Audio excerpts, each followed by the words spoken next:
What's being done either by your firm or what you're seeing that's innovative, that's kind of leading, leading this campaign and perhaps leading technology? What's exciting? Well, the easy answer is that we're investing more in CTV because everyone else is.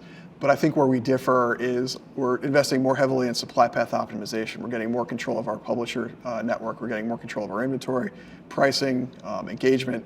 And I think we're seeing real results at the clients, that we're seeing better engagement, we're seeing higher quality, we're seeing all the things that we're looking for with better investments in supply path optimization. So tell us about the creative part and sort of what works and how you understand what works, and also the opportunity to create really a variety of creative, because there's so many different screens. That's right. I think the job of a creative person in political is never going to go away. If anything, that job's getting bigger because people are going to be producing more spots rather than fewer, because you're going to have so many smaller audiences. The reality is that audiences react to provocative messaging. And so it's not necessarily good or bad, but the more provocative is more effective when it comes to political advertising. So it doesn't matter, quality is almost a second thought versus provocativeness. And then secondly, it's really, for us, it's a game of reach and frequency. Have we reached every single person in our target audience? And what that means is taking that video creative and looking beyond CTV into OLV, into social and everything else, just to make sure that we kind of catch every nook and cranny.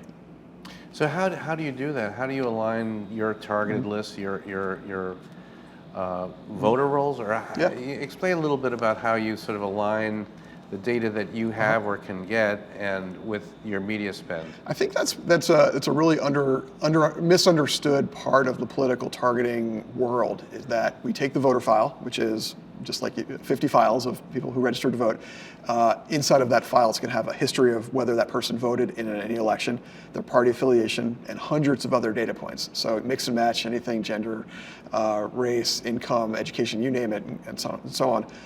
The interesting stuff, though, is when you get beyond the typical voter file data, those hundreds of rows of data, and you start looking at viewership patterns, you start looking at models, and that's where we start really trying to break the party affiliation model. So what's been going on for the last couple of decades is targeting people because they're a Republican or Democrat or independent. The reality is that, especially now with open primaries in Louisiana and California and New Hampshire and everywhere else, is that party affiliation doesn't do everything that it used to do anymore. You can find a conservative Democrat in Alabama. You can find a liberal Republican in California, and using viewership data, for example, or other models, really does make that targeting much more effective. I would warn anyone who's in political targeting not just to use the voter file and party affiliation.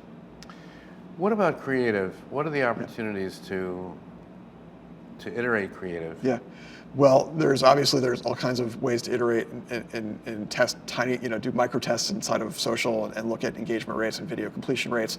The challenge here is that a high video completion rate or a high click-through rate doesn't necessarily mean that it's an effective ad. So we want high recollection rates and we want high reach. But because production costs are coming down, because new technology are allowing us to iterate, multitude of different versions, we can run, dozens of different video creatives at the same time and see what happens. So how do you know what's effective, and of course, ultimately, what works in terms of election day? When it comes to how do you measure efficacy with video creative, I like to look at VCR, just to know my people aren't bored.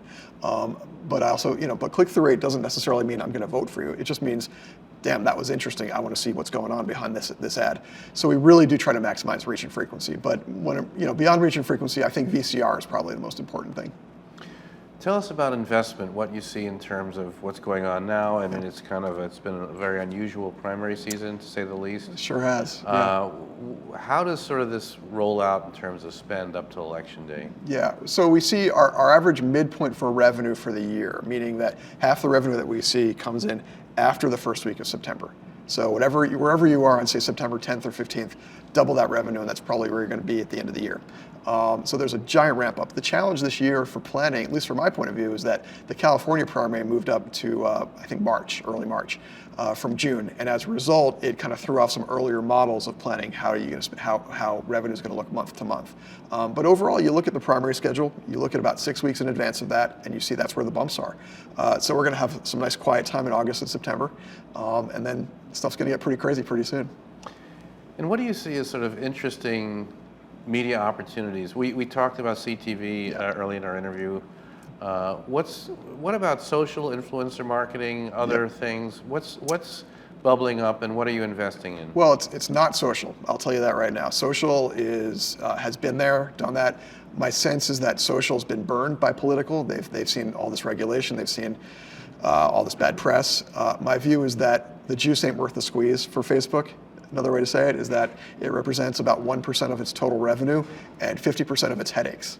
So I don't think that Facebook wants political advertising, except for maybe presidential level stuff. So we don't spend more there. The customer service has fallen off a cliff. We spend more on CTV where we can, and I think a lot of the social revenue is moving towards other addressable tools. Audio is my favorite right now. Audio, and the Luma partners talk about this all the time, audio is the most underutilized tactic in our space. Jordan, tell us how you utilize data to make your campaigns more effective. So the voter file is kind of the core ingredient to what we do. That's the most important thing. It's been that way for decades. The challenge here is that some of that data becomes stale, and we're bringing in third-party data, viewership data, for example. One of the problems with kind of the world we live in now is that there's a real concern over privacy. And I will say that we are very privacy conscious. We remove all PII when we're doing any matching. And I'll tell you that by comparison, anyone who's doing political direct mail or door-to-door knocking or telemarketing is not conscious about privacy. They are emailing voter files with first name, last name, birth dates, phone numbers, all that stuff. If anyone is privacy conscious about using the voter file, it's digital.